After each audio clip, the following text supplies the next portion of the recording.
बुद्धाने मोक्षदानाचे आश्वासन दिले नाही. तो म्हणे, मी मार्गदाता आहे, मोक्षदाता नव्हे.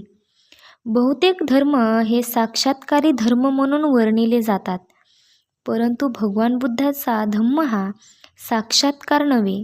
साक्षात्कारी धर्म म्हणजे मी तुमचा निर्माता आहे, माझी पूजा करून आत्माला मोक्ष मिळवून घ्या, असे प्राणिमात्रास सांगणारा देवाचा संदेश.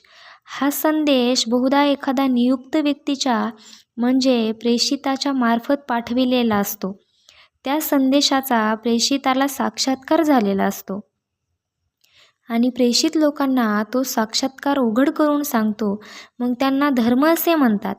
प्रेषितांचे काम म्हणजे त्यांच्या धर्माशी इमान राखणाऱ्यांचा मोक्ष लाभ निश्चित करणे. धर्माशी इमान राखणाऱ्याचा मोक्ष म्हणजे जर ते प्रेषिताला देवदूत मानित असतील आणि त्याने आणलेल्या देवाच्या आज्ञा पाळीत असतील तर त्यांची नरकातील पाठवणीपासून सुटका करणे. भगवान बुद्ध आपण प्रेषित किंवा देवदूत आहोत असला अधिकार कधीच सांगत नसे आणि असे कोणी मानल्यास त्यांचे खंडन करीत असे.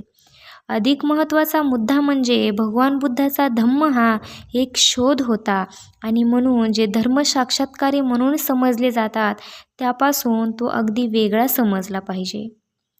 नमो बुद्धाय.